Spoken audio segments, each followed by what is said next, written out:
Capítulo 5 Primeiras imagens.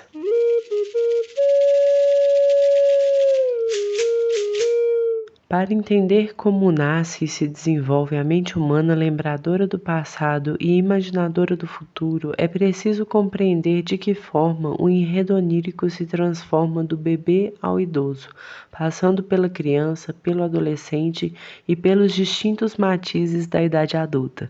Embora um adulto em geral já tenha sonhado milhares de vezes na vida, poucas pessoas se lembram de quando sonharam pela primeira vez. Tente se lembrar de seu primeiro sonho. É quase certo que ele aconteceu após os 3 anos de vida, no umbral do uso da gramática e da sintaxe. Se os sonhos existem antes disso, ninguém costuma se lembrar. O registro de sonho mais antigo que guardo vem dos 4 anos de idade e consistiu em uma clássica satisfação do desejo. Na vida real, eu desejava um tipo de velocípede e no sonho foi justo o que ganhei de presente dos meus pais. O sonho foi uma delícia, mas até hoje me lembro da enorme decepção que senti quando despertei e percebi que era ilusão. Uma vivência comum a toda a gente, lembrada com nostalgia nos versos do poeta espanhol Antônio Machado, 1875 a 1939. Era um menino e sonhava, com um cavalo de cartão, mas quando os olhos abriu, o cavalinho não viu. Os enredos oníricos se desenvolvem com o tempo, conforme amadurecem a percepção, a motricidade, a linguagem e a socialização. Quando exatamente começamos a sonhar? Primeiras sinapses. Essa pergunta aparentemente simples se revela complicada quando levamos em consideração o fato de que o cérebro muda bastante ao longo de toda a vida. Embora o cérebro do feto esteja praticamente formado na 30ª semana de gestação, grandes mudanças continuam a ocorrer depois do nascimento. Durante o desenvolvimento perinatal, são formados mais neurônios e conexões sinápticas do que em geral se encontra num cérebro adulto. Isso ocorre porque o amadurecimento cerebral inicialmente é dominado pela proliferação de neurônios e sinapses, mas depois passa a desenvolver cada vez mais a morte neuronal e a poda sináptica, havendo redução da espessura cortical entre a infância e o final da adolescência. A abundância excessiva de sinapses que caracteriza o começo da vida fora do útero e é desbastada múltiplas vezes à medida que a pessoa cresce e aprende o mundo pelos sentidos, movimentos e raciocínio. Essa capacidade se desenvolve como uma escultura, começando num bloco de pedra sem forma, equivalente a uma enorme quantidade de neurônios, e terminando numa forma particular, com muito menos pedra e, por isso mesmo, muito mais informação. Um conjunto menor de neurônios com conexões específicas moldadas pela experiência. A eliminação de conexões sinápticas continua até a idade adulta, em paralelo com a formação de algumas poucas novas sinapses a cada dia de experiência e a cada noite de sono, como veremos adiante. Para avançar esse raciocínio, é importante examinar em mais detalhes o que são as sinapses. Embora certas conexões entre neurônios ocorram por contato direto entre suas membranas, permitindo o fluxo de íons entre células adjacentes através de sinapses elétricas, grande parte das conexões se dá por sinapses químicas, que ocorrem em aproximações especializadas entre as membranas de 2 neurônios, que não chegam a se encostar. No minúsculo espaço da fenda que separa os neurônios, a liberação de moléculas neurotransmissoras cria conexões químicas entre eles, passando sinais de uma célula a outra através da substituição transitória do impulso elétrico pela difusão de substâncias como o glutamato ou a dopamina. De modo geral, sinapses envolvidas na realização de comportamentos bem-sucedidos são fortalecidas, enquanto sinapses ativadas por comportamentos mal-sucedidos são enfraquecidas. Boa parte desse processo de consolidação do aprendizado acontece durante o sono, razão pela qual as crianças dormem muito mais do que os idosos. Bebês normalmente passam a maior parte do tempo dormindo, dedicando mais tempo ao sono REM do que em qualquer outro período da vida. Bebês sonhadores. Entrevistas com mães e pais de bebês revelam frequentemente a opinião de que eles sonham desde recém-nascidos. Observando com cuidado as expressões faciais e movimentações corporais de um bebê dormindo, é possível discernir não apenas quando estão sonhando, mas muitas vezes que tipo de afeto domina aquela atividade mental. Sorrisos, muxoxos, caretas são frequentes, sugerindo a presença de emoções. Grávidas chegam mesmo a deduzir em que momentos os fetos podem estar sonhando dentro da barriga, durante períodos de agitação motora. Se mães e pais têm certeza que seus bebês sonham, a ciência é mais cética. O principal entrave para investigar o conteúdo dos sonhos da infância vem do agravamento máximo na fase pré-verbal da dificuldade inerente a qualquer estudo dos sonhos, dispor apenas de sua elaboração secundária. Se a matéria-prima desse tipo de estudo é sempre uma narrativa a posteriori, realizada por uma pessoa desperta, editada de modo mais ou menos consciente para preencher lacunas e aumentar a consistência interna, como saber o que de fato foi experimentado pelo eu sonhador nos recônditos de sua própria mente? É apenas no transcorrer do sonho em si que o verdadeiro enredo onírico é acessível, ainda desprovido das associações adicionais realizadas pelo eu desperto logo após deixar o sono.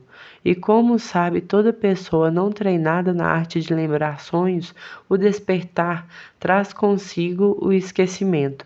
Se mesmo o próprio sonhador tem dificuldade de lembrar com fidelidade os eventos experimentados durante o sonho, pesquisar sonhos de outras pessoas exige o exame de narrativas de segunda mão, só acessíveis pela linguagem. Se não tem linguagem, podem os bebês descrever seus sonhos? A demonstração convincente de que bebês adormecidos vivenciam realidades subjetivas é possível? Por mais abstratas que pareçam, essas perguntas merecem ser enfrentadas. Afinal, entender a gênese dos sonhos talvez seja um passo fundamental para decifrar como surge e se desenvolve nossa autoconsciência. Sono ativo, sonho secreto. A tentativa de imaginar o conteúdo e a dinâmica dos sonhos dos bebês requer saber com qual idade o sono REM se estabelece. Nas últimas 10 semanas de gestação, já ocorre a diferenciação de sonos quieto e ativo, precursores do sono de ondas lentas e do sono REM. Além disso, sabemos que bebês dormem muito mais do que adultos, em especial no que diz respeito ao sono REM. Nada disso nos permite concluir, entretanto, que os sonhos dos bebês se pareçam com os dos adultos. Em tempo passado em sono REM, chega a 33% o total de recém-nascidos, mas diminui progressivamente até se estabilizar em cerca de 10% após os 3 anos de idade, um nível comparável ao do adulto jovem. Nessa idade já ocorre alternância regular entre sono de ondas lentas e sono REM, configurando um ciclo sono-vigília completo. Apesar dessas similaridades, a correlação entre sonho e sono REM em crianças sempre é alta. Não há relatos de sonhos apenas aos 3 anos de idade, mas isso não significa que bebês não sonhem. Se não é possível perguntar direto como sonham, podemos observar seu sono atentamente. Bebês se agitam bastante durante o sono REM, o que pode dar indícios de que seu sonho corresponde a uma rica experiência subjetiva, mas também pode expressar apenas contrações musculares involuntárias desacopladas de imagem de emoção. Supondo verdadeira e primeira hipótese, tentemos imaginar os sonhos dos bebês. Primeiros atos e objetos. Nos primeiros 18 meses de vida fora do útero, os bebês percorrem um caminho cognitivo essencial, efetivamente o mais importante da vida deles. Aprendem a usar os sentidos e os músculos. Aprendem a ver, ouvir, tocar, provar, se mexer, se comunicar. Começam a aprender a aprender. Aos poucos tomam forma os objetos do mundo. A infância é o período da vida pós-parto com maior plasticidade neural, isso é, com maior maleabilidade das sinapses. Mesmo assim, por todo esse tempo, os bebês dependem do cuidado materno para sobreviver. Da mãe vem o primeiro objeto do mundo a ser representado, a primeira fonte de alimento material e psíquico, a primeira corporificação da recompensa, o gatilho original da libido, um seio cheio de leite. A fragilidade do bebê humano é extrema. Nunca mais, até chegar à idade do ancião, o ser humano volta a experimentar tanta debilidade e dependência. E, no entanto, é essa debilidade que lhe permite, quando saudável, amado e bem cuidado, atravessar o período de maior plasticidade neural, a infância, entregue à descuidada e inocente descoberta do real. O contato inicial com a realidade além da placenta, na hora do parto, inaugura um festival de experiências novas e inicialmente amorfas, pois o próprio aparato da percepção é imaturo. Portanto, as sensações dominantes nos sonhos dos recém-nascidos só podem ser primárias, tais como fome e saciedade, percepção de umidade, temperatura, sons e imagens de alto contraste, localização dos toques na pele, sensação da gravidade e das posições da cabeça, tronco e membros. O desenvolvimento do enredo onírico. Existem sonhos característicos de diferentes idades? Os sonhos das crianças são mais assustadores, deliciosos ou banais que dos adultos? Existem diferenças substanciais entre os relatos oníricos de meninas e meninos? Em que medida a capacidade de sonhar se relaciona com o desenvolvimento intelectual e emocional?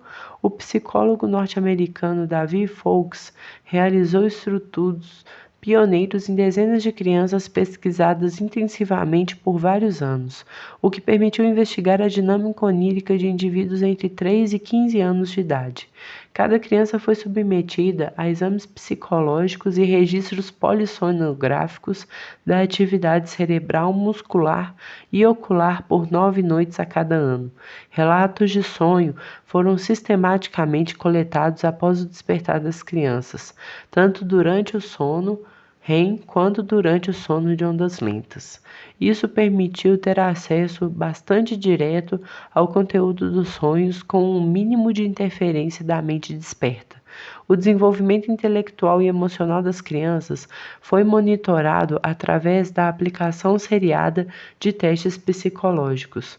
A observação sistemática das mesmas crianças no laboratório da escola e no lar, com foco nas brincadeiras e fabulações, permitiu interpretar os resultados de forma ao mesmo tempo ampla e profunda.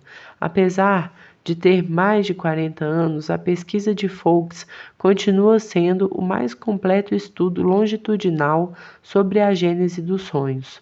As observações foram reveladoras. Entre 3 e 5 anos de idade, os sonhos são infrequentes e tipicamente pobres, com pouca imagética, desprovidos de movimentos e emoções fortes.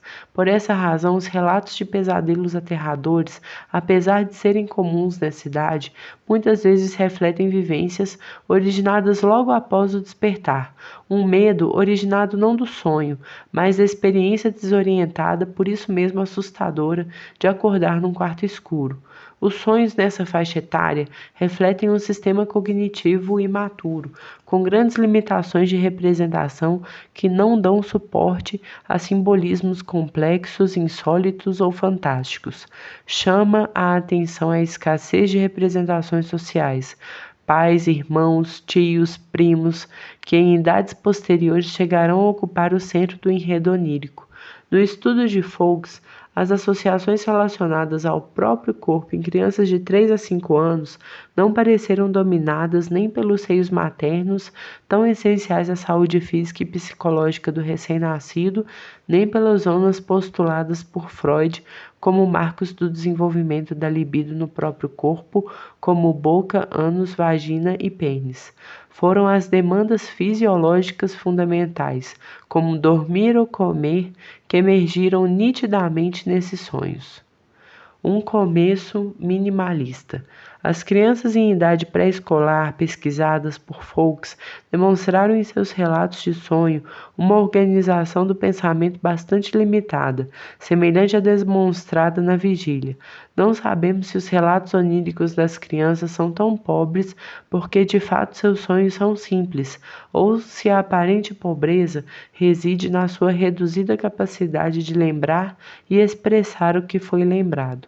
Uma vez que as limitações da linguagem afetam diretamente o relato, permanecem em xeque quaisquer conclusões baseadas apenas nos relatos oníricos das crianças mais jovens. Nas crianças pesquisadas por Fowlkes, muitas vezes o despertar do sono REM não correspondia a nenhuma experiência onírica. Quando essa ocorria, costumava ser a descrição de uma cena simples e estática. A própria representação do eu sonhador pareceu difusa. Um sonho descrito por Dean, um menino de 4 anos, ilustra esse tipo de conteúdo onírico. Dean: eu estava dormindo na banheira. Pesquisador: era a banheira da sua casa? Dean: sim. Pesquisador: tinha alguém no sonho além de você? Dean: não. Pesquisador: você podia ver você mesmo? Dean: não. Pesquisador: como você se sentia? Dean: alegre. Como seria de se esperar, Dean também era lacônico ao falar de eventos da vigília, como documentado por Fowlkes ao longo dos anos.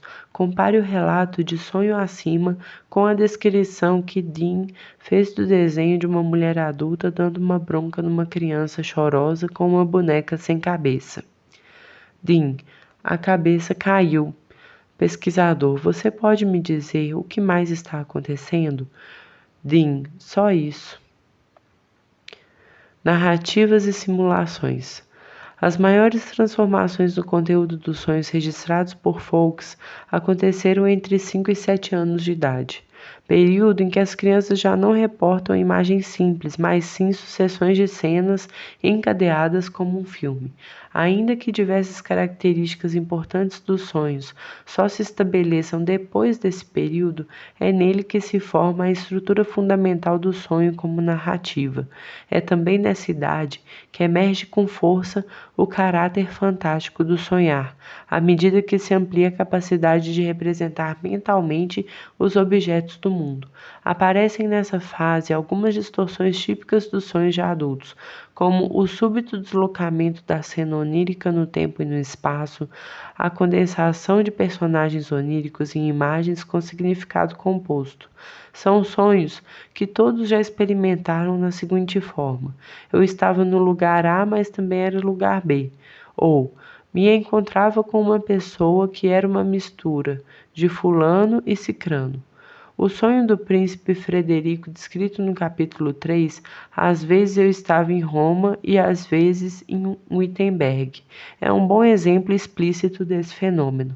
Começa a delinear-se um espaço onírico que emula certos aspectos do mundo real, criando um mundo em miniatura habitado por personagens capazes de agir, buscar metas e até mesmo refletir sobre as consequências de atos praticados durante o sonho. A continuidade entre sonho e vigília é elevada, com a recorrência frequente das ações e situações vivenciadas durante o estado desperto. Desponta nos relatos de sonho dessa faixa etária a curiosidade genuína pela multiplicidade de pessoas, objetos e relações do mundo real, com menos foco nos próprios estados fisiológicos. Mas ainda que os sonhos reportados entre 5 e 7 anos sejam estruturalmente comparáveis aos sonhos dos adultos, a atividade onírica das crianças não chega a integrar completamente os cenários sonhados com a representação do eu sonhador. Uma entidade imaginária dominante capaz de ações voluntárias, emoções e raciocínio durante o sonho, para Fowlkes, isso decorre da desorientação de foco que se observa nessa transição, mudando de si para o mundo ao redor. Diferentemente dos sonhos de adultos, os sonhos de crianças nessa faixa etária frequentemente têm como protagonistas animais e pessoas da família. É como se a representação do eu sonhador ficasse em segundo plano durante esse período específico de maturação do sonhar. Embora, de forma geral, os conteúdos dos sonhos dos meninos e meninas sejam semelhantes, nessa fase surgem pela primeira vez algumas diferenças específicas. As meninas de 5 a 7 anos reportam mais sonhos com interações sociais do que os meninos, com mais desfechos felizes e resoluções de conflito. Por outro lado, os meninos reportaram mais sonhos com personagens masculinos desconhecidos do que as meninas. Eles também reportaram mais sonhos com animais, embora ainda não existam estudos exaustivos comparando diferenças de gênero nos sonhos coletados em distintas culturas. As pesquisas sugerem que as diferenças entre os sexos descritas por Fowlkes podem ser generalizadas. Ainda assim, é provável que as diferenças reflitam a estabilidade das discrepâncias nas experiências de meninos e meninas em diferentes culturas, mais do que uma distinção biológica. Crianças de 7 a 9 anos já percorreram grande parte do percurso para adquirir plena competência onírica. É tipicamente nessa fase que se estabelece a representação ativa do eu sonhador. Tornam-se prevalentes os sonhos em primeira pessoa. Cresce muito a proporção de relatos de sonhos obtidos após o despertar do sono REM.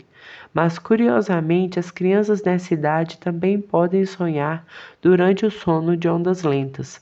A estrutura narrativa se torna mais complexa e começa a evocar afetos específicos com a leve prevalência de sonhos agradáveis. O menino Dean, que aos 4 anos de idade relatou apenas 2 sonhos ao ser despertado do sono REM, aos 9 produziu 11 relatos de sonho. O aumento de complexidade é notável. Dean: nós éramos plantadores de árvores e fomos para esse lugar e plantamos uma árvore. E no dia seguinte nós voltamos e a árvore já estava crescida.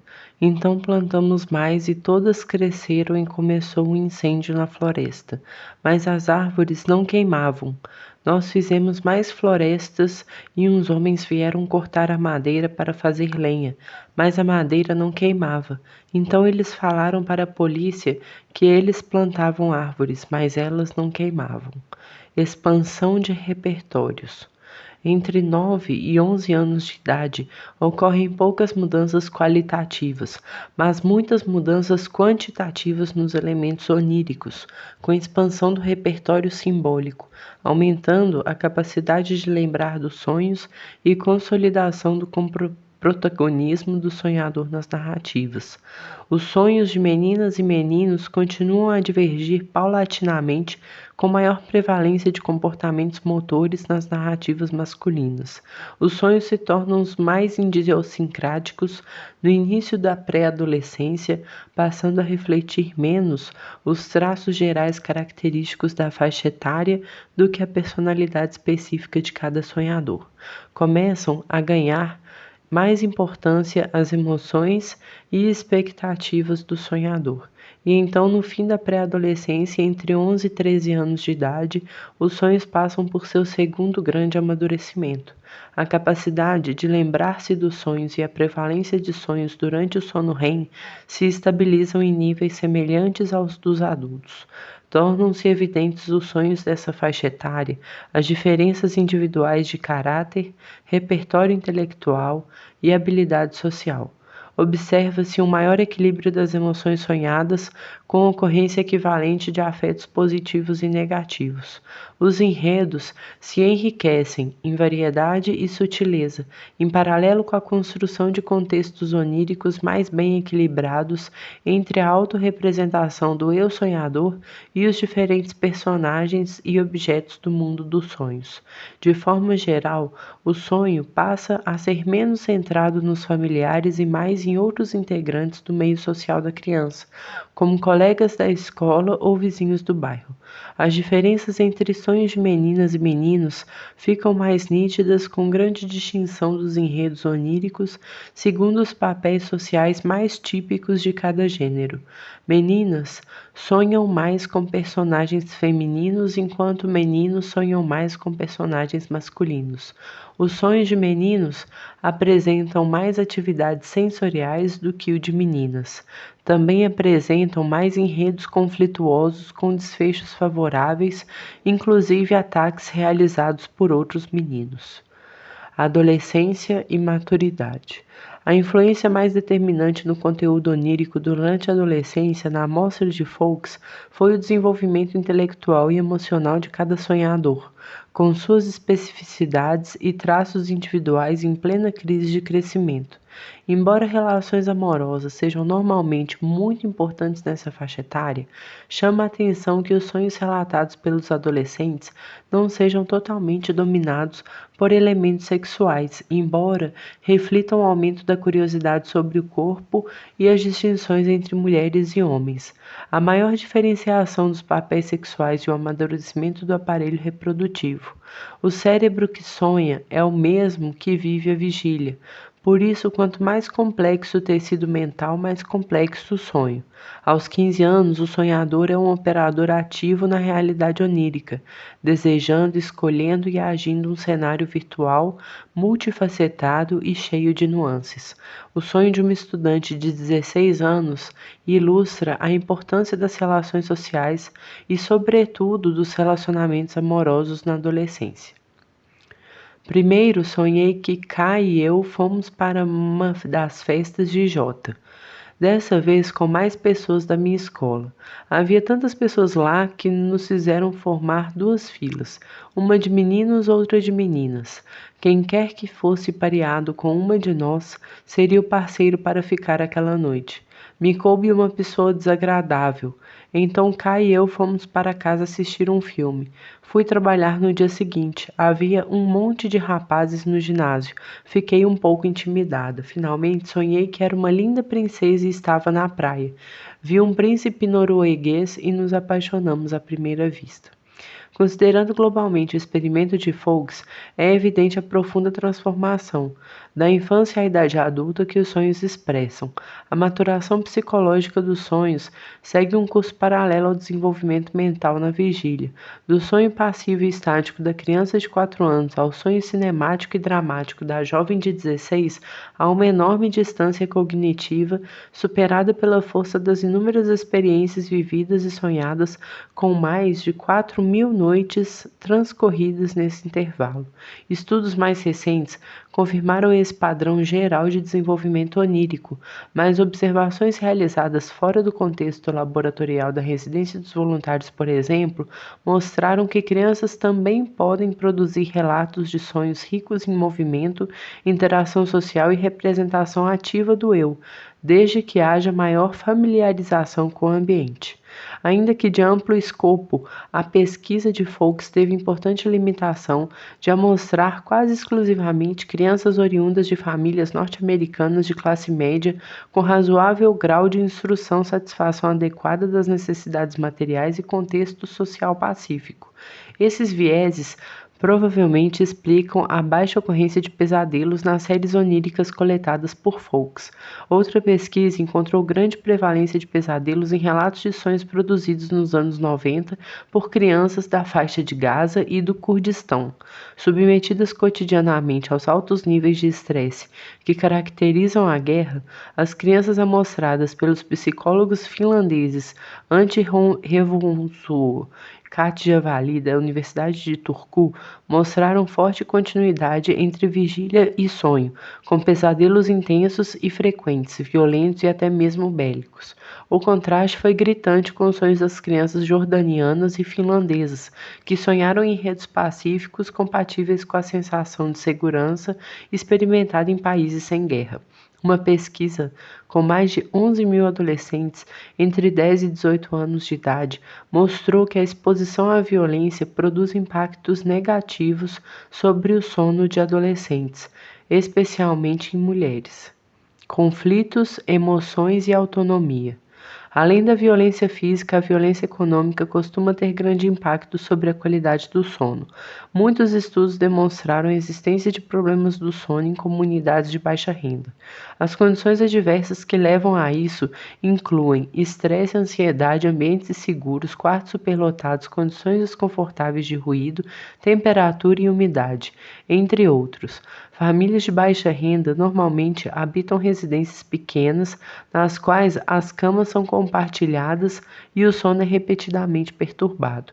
Devido às diferenças nos horários de trabalho e estudo entre os diversos membros da família, uma pesquisa com mais de 3.000 crianças de 3 anos de idade mostrou que déficits de sono estão associados a baixa escolaridade materna, superlotação do lar e pobreza.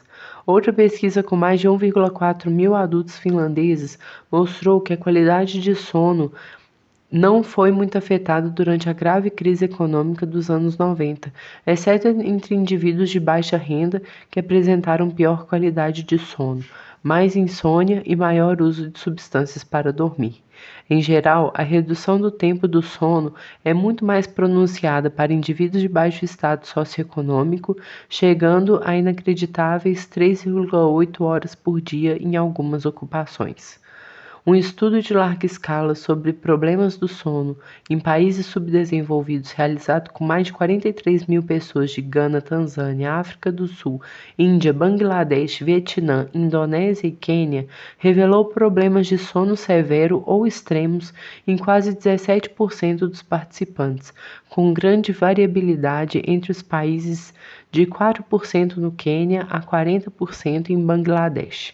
O estudo encontrou uma associação consistente entre a alta prevalência de problemas de sono de um lado e a baixa escolaridade e baixa qualidade de vida de outro.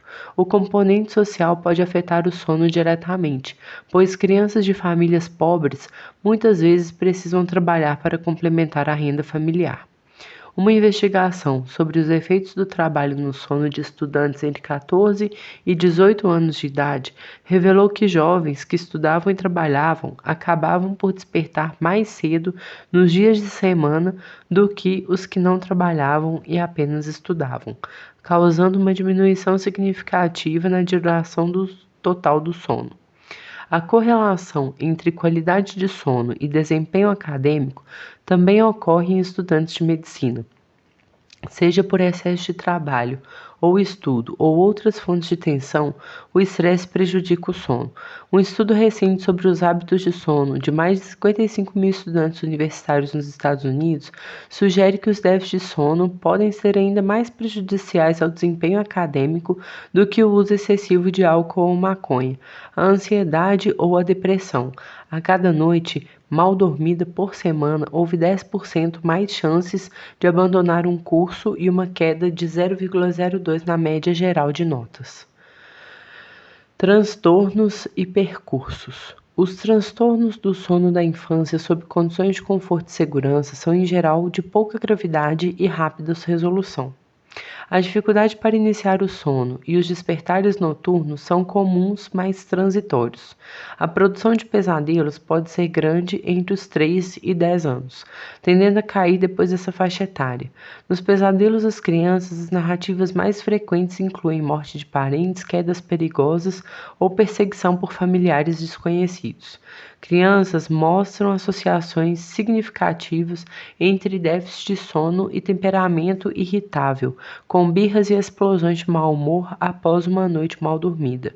Além disso, crianças ansiosas tendem a ter mais pesadelos, como seria de se esperar. Em situações de grande estresse na vida real, crianças costumam desenvolver pesadelos repetitivos com enredos tristes e apavorantes que podem recorrer de forma quase idêntica noite após noite, causando medo na hora de dormir. Com o sono das bruxas canibais. Por outro lado, crianças com baixos níveis de ansiedade, criadas em ambientes de cuidado e proteção sem perturbações estressoras, comumente relatam sonhos positivos em que seus desejos são buscados com frequência satisfeitos, mas pesadelos e insônias intranquilas também acontecem nos lares felizes. O que para alguns é irrelevante, para outros pode ser assustador ou doloroso. Entre os extremos, através de toda a gama de destinos da roda da fortuna, os sonhos das crianças tendem a refletir as situações vividas pelos sonhadores, tanto no plano afetivo quanto no simbólico. Sonhar é um aprendizado lento e gradual que provavelmente começa no útero materno com a formação das primeiras apresentações sensoriais na fronteira do corpo com o mundo exterior. Ainda difusas, essas impressões são reflexos imaginados do mundo exterior, sombras bruxuleantes do fundo de uma caverna que pouco a pouco descobrimos habitar. Ao longo da infância e adolescência, os sonhos refletem as experiências da juventude, cheias de novidades e expectativas. Na idade adulta, os indivíduos se habituam à rotina e às vezes esquecem de si próprios, mas, mesmo na velhice, continuam capazes de transportar a mente. As primeiras experiências, os primeiros desejos, os primeiros sonhos são o alicerce dessa capacidade. Não é por outra razão que os anciãos sonham e se emocionam tanto com as experiências da terna e quase eterna infância.